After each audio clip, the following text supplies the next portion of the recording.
तो चैप्टर का नाम क्या है? The rise of nationalism in Europe. ठीक है, पहला चैप्टर है हिस्ट्री का। ठीक है, 10th है ना। तो सबसे पहला जो पार्ट है ना, इसमें कोई आर्टिस्ट है, ठीक है, उसका जिक्र किया गया इसमें। ठीक है, और नेशन का मतलब बताया गया है। फ्रेडरिक सूरो करके कोई बंदा है, ठीक है, 1848 में। तुम अपनी बुक नहीं लाए हिस्ट्री की? अरे यार, तो कोई बात नहीं। तो ये जो बंदा है ना, 1848 में एक फ्रांसीसी कलाकार है। इसने ना 4 प्रिंट्स की एक सीरीज़ बनाई। ठीक है, और उसका सपना था एक ऐसी दुनिया हो जो लोकतांत्रिक हो, यानी कि डेमोक्रेटिक हो, और सोशल रिपब्लिक हो, यानी कि जिसमें सामाजिक गणराज्य से बनी हुई हो। ठीक है, और चित्र में ये था उनमें कि यूरोप और अमेरिका के जो लोग थे ना, एक लंबी ट्रेन की तरह मार्च कर रहे हैं। ठीक है, हाँ, और स्टैचू ऑफ लिबर्टी को सम्मान दे रहे हैं। स्टैचू ऑफ लिबर्टी देखा है? ऐसे एक लैंप लेके खड़ा हुआ है। अब भाई तुम्हारे वो होती ना, तो तुम्हें दिखता किताब में।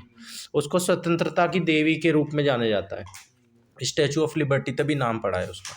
ठीक है, उस समय कलाकार स्वतंत्रता को एक महिला के रूप में दिखाते थे। उनके हाथ में ज्ञान की मशाल हाथ में ले रखा है ना, टॉर्च ऑफ एनलाइटमेंट। ठीक है, और दूसरे में मनुष्य के अधिकारों का घोषणा पत्र।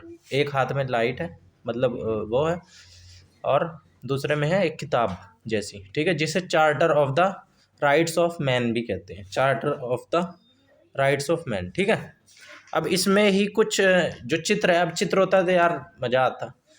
इसमें कुछ ज़मीन पे पड़ा हुआ है इस चित्र में। ठीक है, ज़मीन पर ना पुराने राजा महाराजाओं को के निरंकुश, यानी कि एब्सोल्यूटिस्ट इंस्टीट्यूशन के अवशेष पड़े हुए हैं। मतलब कि ना उसके कुछ टुकड़े पड़े हुए हैं कि वो अपनी दादागिरी चलाते थे, निरंकुश थे, यानी कि एब्सोल्यूटिस्ट थे। इसके बाद यूटोपियन विज़न।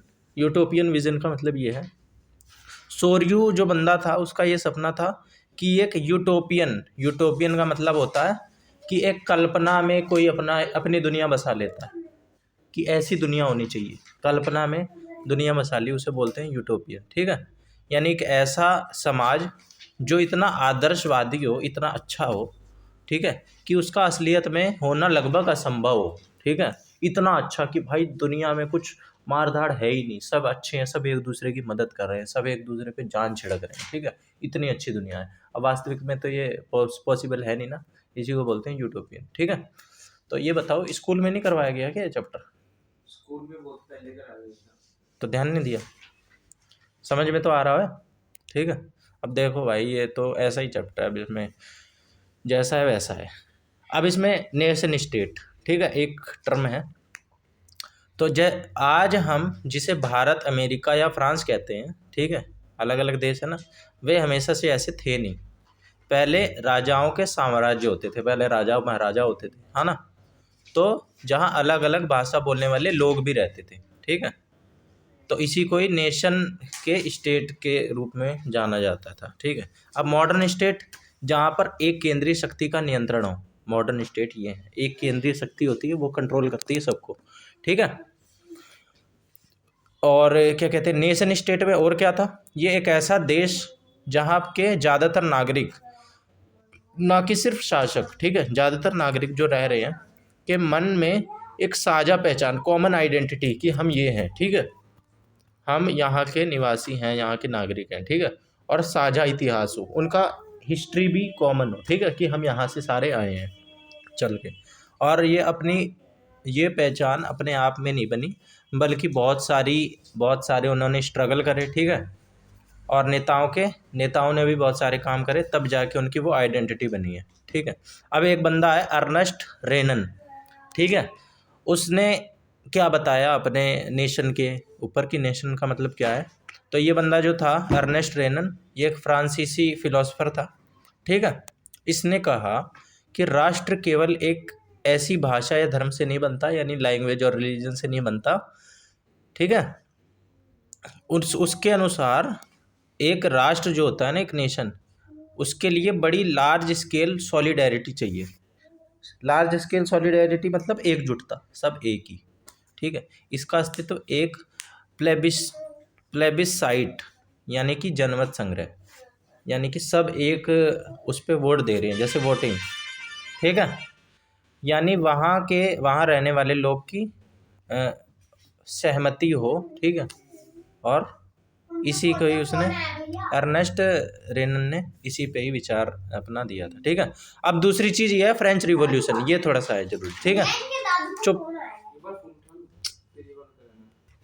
अब द फ्रेंच रिवॉल्यूशन, ठीक है, राष्ट्रवाद की ना ये पहली क्लियर एक्सप्रेसिव करने का वो अभिव्यक्ति थी, ठीक है।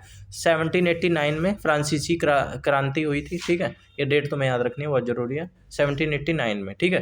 पहले फ्रांस में एक निरंकुश राजा का शासन था, मतलब एक ही राजा होता था, वो अपनी ऑटोक्रेटिक चलाता था, ठीक है। हाँ, तो बाद में क्या हुआ, फ्रांस में क्रांति हो गई, ठीक है, उस बंदे के चक्कर में। तो राजा सत्ता जो है ना, राजा से छीनकर नागरिकों के समूहों को दे दी, ठीक है, कि भाई अब आप ही चलाओ, ठीक है, शासन। इसके बस की बात नहीं है।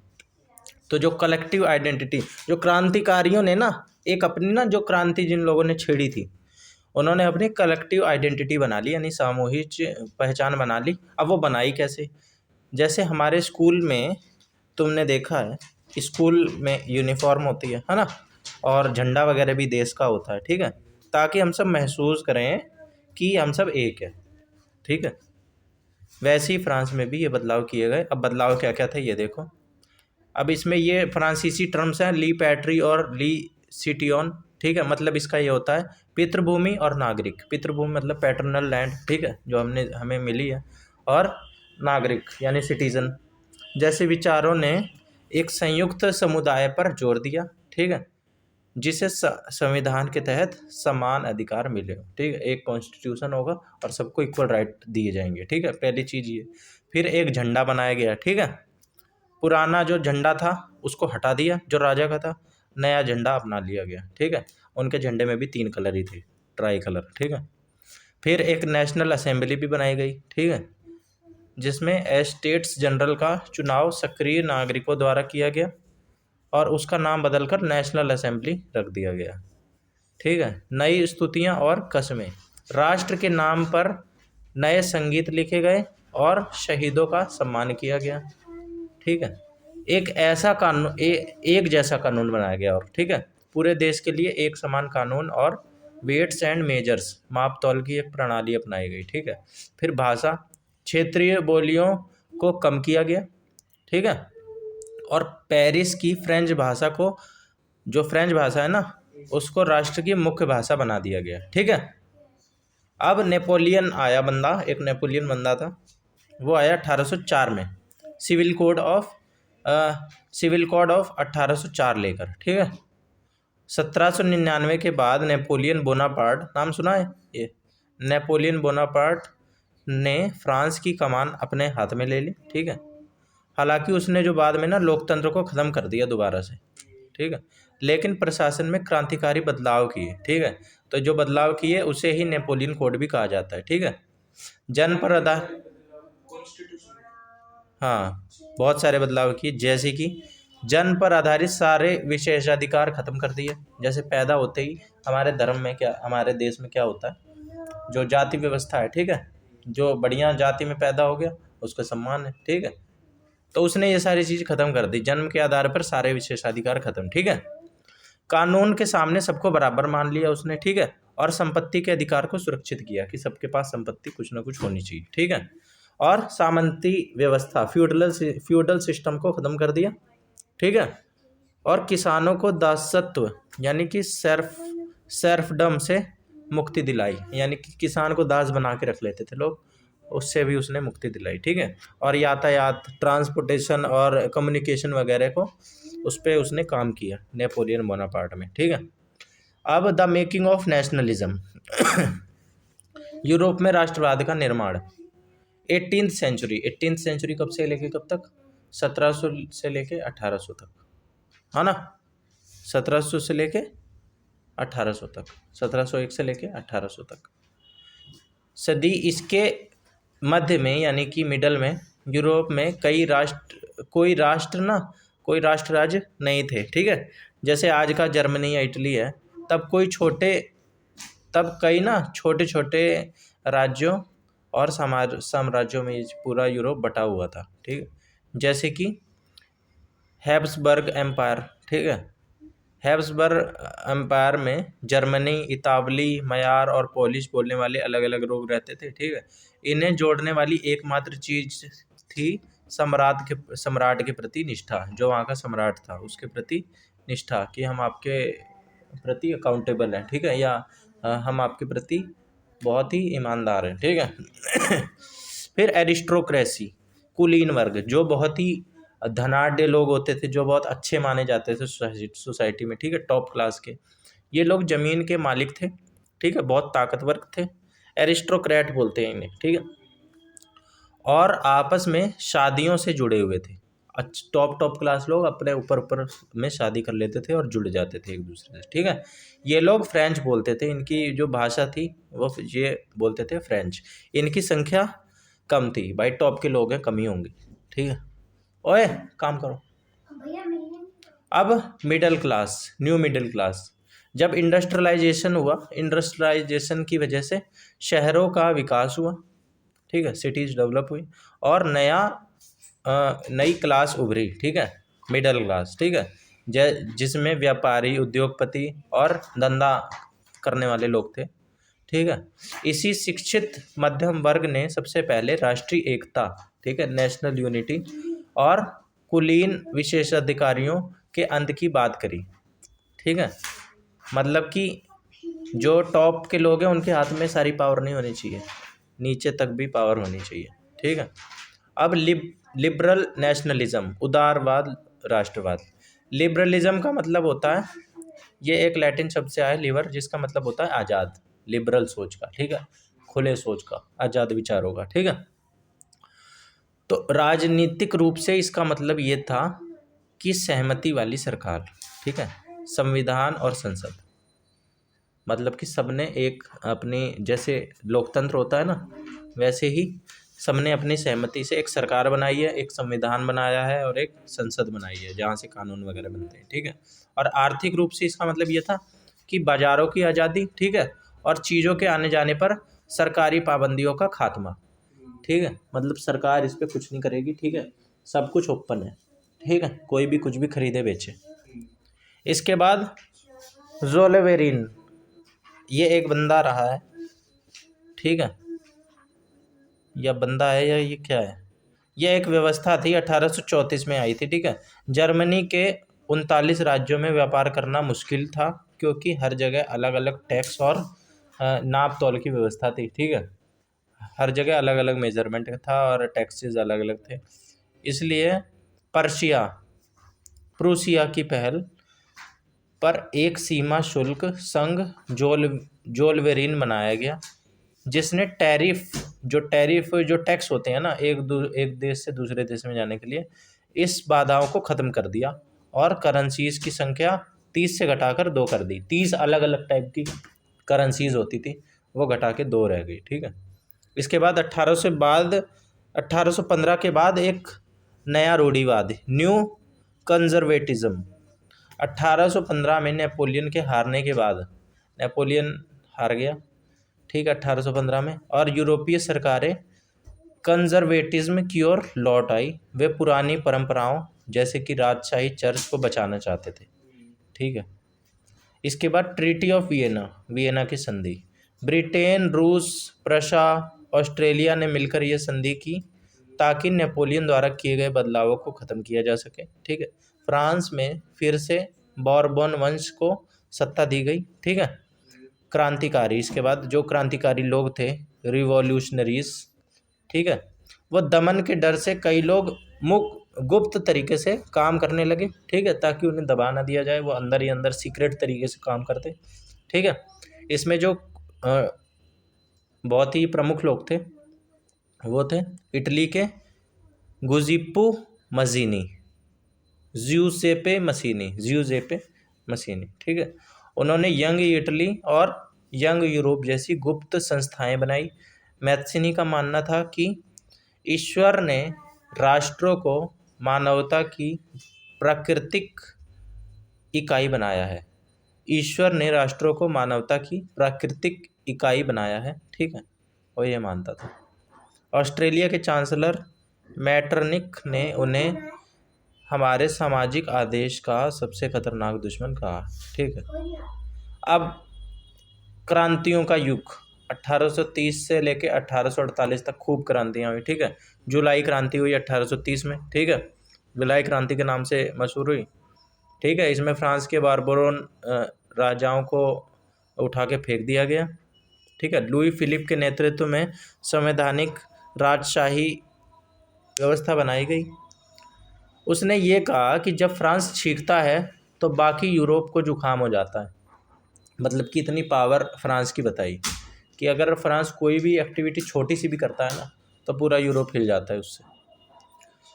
Greek war of independence, romanticism, हाँ, एक रोमांटिसिज्म इसमें यह है रोमांटिक कल्पना। अब ये रोमांटिसिज्म वो वाला नहीं। राष्ट्रवाद केवल युद्धों से नहीं आया, कलाकारों और कवियों ने तर्क यानी कि अपनी अपनी रीज़न दिए, ठीक है। रीज़न की जगह भावना से भी बहुत कुछ चलती हैं चीज़ें। अंतर्ज्ञान, जो हमारे अंदर का भीतर वाली जो चीज़ें होती हैं, भीतरला बोलते हैं ना, वो वाली जो चीज़ें, और साझा संस्कृति पर जोर दिया कि हम सब एक ही हैं, ठीक है। और जैसे जर्मनी के ग्रिम ब्रदर्स ने लोक कथाएं इकट्ठी की ताकि जर्मन पहचान बनाई जा सके। पोलैंड में संगीत और भाषा को रूसी शासन के खिलाफ हथियार बनाया गया, ठीक है। फिर उसके बाद जर्मनी और इटली का एकीकरण, यूनिफिकेशन हुआ, ठीक है, 1848 में, ठीक है। फिर इटली का एकीकरण हुआ, इटली भी 7 राज्यों में बटा था, वो एकीकृत हो गया। इसके बाद है राष्ट्र की दृश्य कल्पना और साम्राज्यवाद।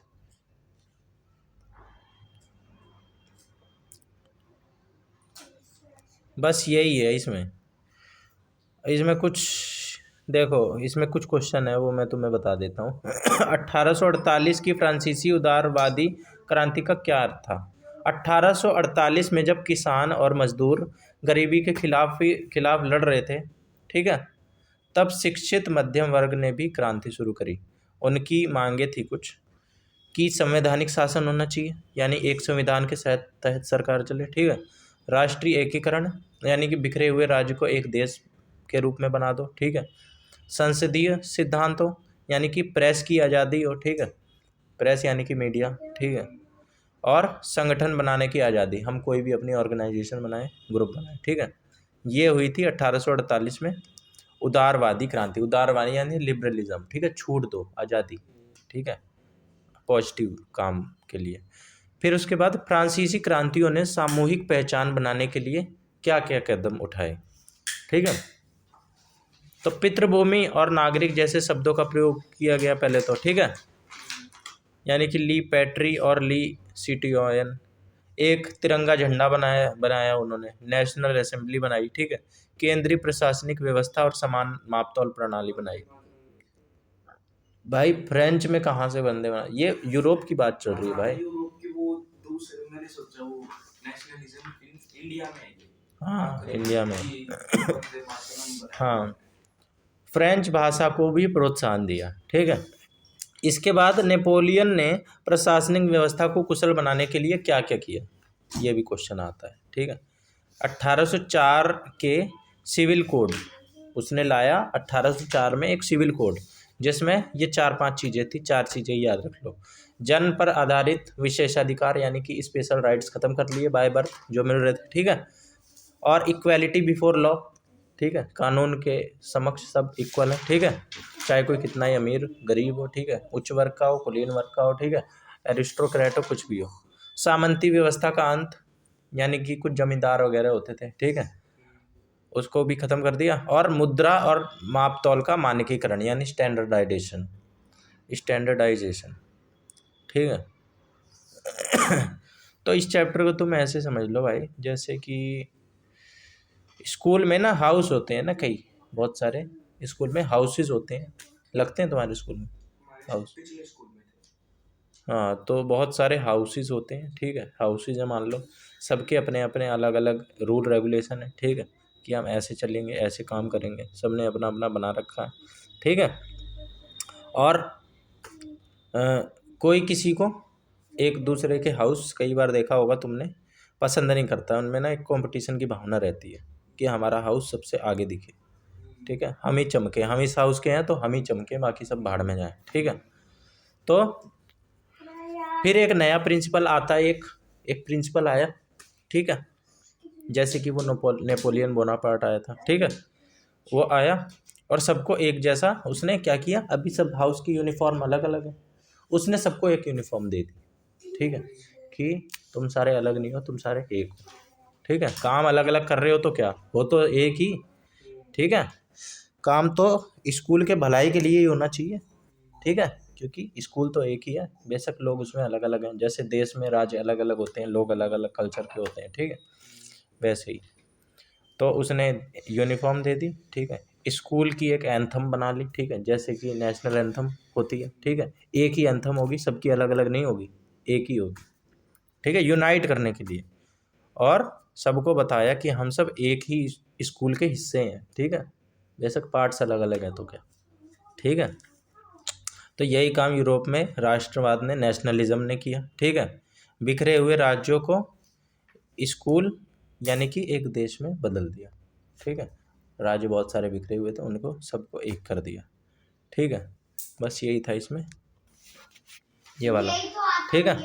ये एक फ्रेडरिक सूरो का एक नाम का बंदा, फ्रेंच कलाकार है इसमें शुरू में, ठीक है। इसने 1848 में 4 प्रिंट्स की सीरीज के जरिए डेमोक्रेटिक रिपब्लिक का सपना इस बंदे ने दिखलाया, ठीक है, 1848 में। उसकी एक पेंटिंग यूटोपियन विजन थी। फैक्ट्स के डायरेक्ट क्वेश्चन आ सकते हैं कि क्या थी वो पेंटिंग। यूटोपियन विजन थी यानी एक ऐसा आदर्श समाज जिसका हकीकत में होना लगभग नामुमकिन हो, इतना बढ़िया उसने कल्पना कर लो, ठीक है। एब्सोल्यूटिस्ट का मतलब एक ऐसी सरकार होती है या ऐसी शासन व्यवस्था जिस पर कोई कंट्रोल या रोक टोक नहीं है, वो कुछ भी करे, ठीक है, एब्सोल्यूटिस्ट कहते हैं उसे। नेशन स्टेट का मतलब वो होता है वह जगह जहाँ के नागरिक में कॉमन आइडेंटिटी होती है, ठीक है, नेशन स्टेट, और साझा इतिहास, शेयर्ड हिस्ट्री की भावना होती है कि हम सब की इतिहास और कल्चर एक ही है, ठीक है। एर्नेस्ट रेनन एक बंदा था जिसने कहा था कि राष्ट्र एक डेली प्लेबिसाइट है, यानी कि वहाँ रहने वाले लोगों की रोज की सहमति है, यानी कि वो साथ में रह रहे हैं तो आपस में सहमत होकर रह रहे हैं। प्लेबिसाइट का एक डायरेक्ट वोट होता है जिसमें किसी क्षेत्र या सभी लोग किसी प्रस्ताव को स्वीकार या अस्वीकार करते हैं। ये एक वोट होता है एक तरीके का। नेशनलिज्म की पहली साफ झलक 1789 की फ्रेंच रिवॉल्यूशन में दिखाई दी, ठीक है। नेशनलिज्म की बहुत इंपॉर्टेंट है ये डेट, 1789 फ्रेंच रिवॉल्यूशन, ठीक है, हुआ। तो फ्रांस में सत्ता का ट्रांसफ़र हुआ, मोनार्की जो थी यानी कि राजशाही जो थी से नागरिकों की बॉडी यानी कि फ्रेंच सिटीजन को कर दिया गया, ठीक है। मोनार्की खत्म, अब फ्रेंच सिटीजन को दे दिया गया। क्रांतिकारियों ने पितृभूमि और नागरिक यानी कि ली पैट्री और ली सिटियन जैसे आइडियाज़ से एकता बढ़ाई, ठीक है, ठीक है। ऐसी ऐसी चीज़ें ही तो दी जाती हैं, ठीक है, करो या मरो जैसे इंडिया में दिया गया, कई सारे लोगों ने नारे दिए, ठीक है, तुम मुझे खून दो मैं तुम्हें आज़ादी दूंगा। ये सारी चीज़ें जो होती हैं ना, ये देशों को एक करने में योगदान देती हैं, ठीक है, इसलिए ऐसी ऐसी चीज़ वहाँ पे भी बोली गई। पुराने जो झंडा था, पुराने झंडे को उखाड़ फेंका गया और नया फ्रेंच तिरंगा ट्राई-कलर अपनाया गया, ठीक है। स्टेट जनरल का नाम बदलकर नेशनल असेंबली रख दिया गया, जानबूझ के नेशनल, ताकि ये रिप्रेजेंट हो कि नेशनल असेंबली है पूरे देश की, ठीक है, किसी एक की नहीं है। पूरे फ्रांस के लिए यूनिफॉर्म लॉ यानी कि एक समान कानून। यूनिफॉर्म का मतलब होता है एक समान, ठीक है, ड्रेस नहीं होता यूनिफॉर्म। यूनिफॉर्म का मतलब एक समान, ठीक है, एक समान कानून और नाप तौल की एक जैसी प्रणाली लागू की गई, ठीक है, एक स्टैंडर्डाइजेशन ला दिया गया, ठीक है। फ्रेंच लैंग्वेज को राष्ट्र की साझा भाषा बना दिया गया। फ्रेंच लैंग्वेज जो थी वो पूरे राष्ट्र की है और क्षेत्रीय बोलियों को दबा दिया गया, ठीक है। क्योंकि भाई छोटी छोटी चीज़ों को ख़त्म कर रहे हैं, सब कुछ यूनाइट कर रहे हैं, एक एक कर रहे हैं सब कुछ। ठीक है, तो फ्रेंच लैंग्वेज को सेंटर में। फिर नेपोलियन ने लोकतंत्र को ख़त्म कर दिया, लेकिन प्रशासनिक सिस्टम को बहुत रैशनल और एफिशिएंट बनाया।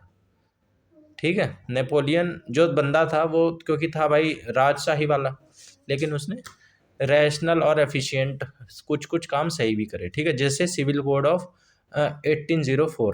ठीक है, नेपोलियन कोड के नाम से भी जाना जाता है, यानी कि जन्म के आधार पर सारे विशेषाधिकार ये सब बता दिया। ठीक है, और फ्यूडल सिस्टम को भी ख़त्म कर दिया, है ना, और किसानों को दासता से, यानी कि उनको अब कोई अपना दास बना के नहीं रख सकता। ठीक है, और शुरुआत में फ्रेंच सेना को हार्बिंगर्स ऑफ लिबर्टी, आज़ादी के दूत कहकर उनका स्वागत किया गया। ठीक है, लेकिन बाद में भारी टैक्स और सेंसरशिप और ज़बरदस्ती सेना में भर्ती की वजह से लोग नेपोलियन के खिलाफ हो गए। ज़बरदस्ती करता था वो। ओए ढंग से बैठ। ठीक है तो 18वीं सदी के मिडल में, यानी 1750 के आसपास, ठीक है, नेशन स्टेट्स नहीं थे, बस अलग अलग साम्राज्य के टुकड़े थे। ठीक है, हैब्सबर्ग एम्पायर एक ऐसा साम्राज्य था जिसमें अलग अलग भाषा बोलने वाले और अलग अलग इथनिक ग्रुप के लोग रहते थे। ठीक है, लैंडेड एट एरिस्टोक्रेसी, कुलीन वर्ग सबसे ताकतवर था जो फ्रेंच भाषा बोलता था। ठीक है, इंडस्ट्रियलाइजेशन के कारण एक नया मिडिल क्लास पैदा हुआ वर्ग। ठीक है, मिडिल क्लास पैदा हुआ जिसमें व्यापारी, प्रोफेशनल लोग थे। ठीक है, थोड़े पढ़े लिखे भी थे ये।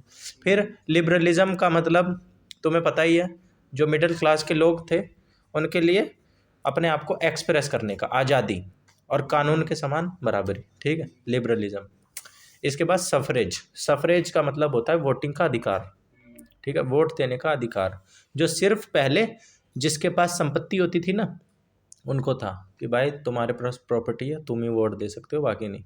तो ये भी ख़त्म। ठीक है, फिर जोवेलेरिन 1834, ये एक सीमा शुल्क संघ यानी कि कस्टम यूनियन था, कस्टम्स यूनियन था, जिसने व्यापारिक बाधाओं को ख़त्म करा। ठीक है, यानी कि जो करेंसी वो 2 तक ही रह गई थी। ठीक है, पहले 30-40 थी, 2 तक ही रह गई। ठीक है, और बहुत सारे टैक्सेस को ठीक कर दिया इसने। ठीक है, 1815 में नेपोलियन हार गया। ठीक, क्रांति हो गई थी एक और। ठीक है, और ये बंदा हार गया और यूरोप में कंजर्वेटिज्म यानी कि रूढ़िवाद की भावना वापस आ गई।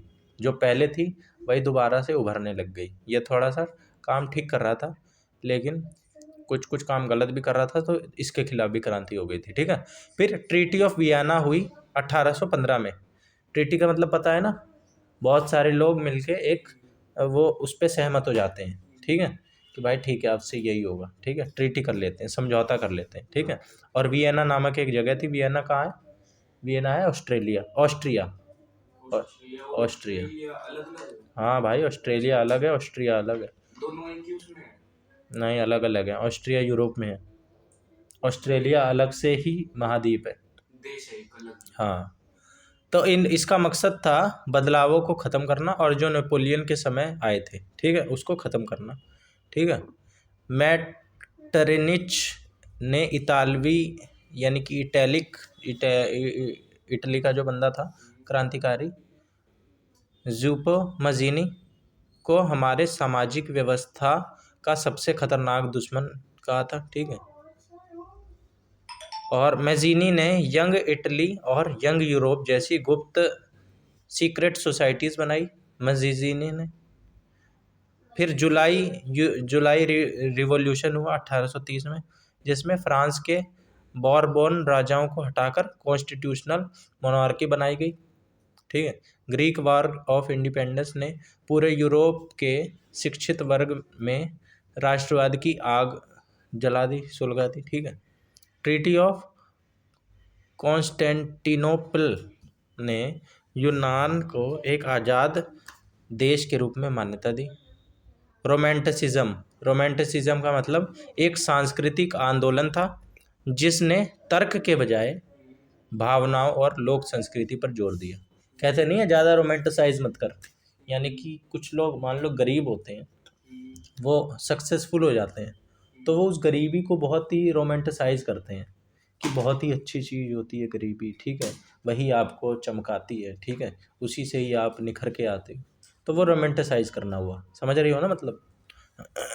ग्रिम ब्रदर्स ने पुरानी लोक कथाओं यानी कि जो फोक टेल्स होती हैं उनको इकट्ठा करके जर्मन राष्ट्र पहचान बनाने की कोशिश करी, ठीक है। पोलैंड में लैंग्वेज पोलिश भाषा को रूसी कब्जे के खिलाफ एक हथियार के रूप में इस्तेमाल करा गया, ठीक है। 1830 के उसमें दशक में, यानी कि दशक को क्या बोलते हैं, डिकेड में, ओए शांत बैठो, बहुत भारी इकोनॉमिक हार्डशिप यानी कि आर्थिक तंगी और बेरोजगारी देखी, ठीक है। और फिर यही है भाई, फिर एक टर्म है फेमिनिस्ट का मतलब पता है क्या होता है, ये तो सुना होगा ना, फेमिनिस्ट मत बन जाता। इसका मतलब ये माना जाता था और अब भी कहीं ना कहीं कि वो व्यक्ति जो महिलाओं के अधिकारों और लैंगिक समानता में विश्वास रखता है, ठीक है, यानी कि लेडीज़ को भी उतने ही राइट्स होने चाहिए, ठीक है, लड़कियों को भी उतने ही राइट्स होने चाहिए जितने लड़कों को हैं, ठीक है, सब बराबर होने चाहिए, लड़का लड़की सब बराबर, ठीक है।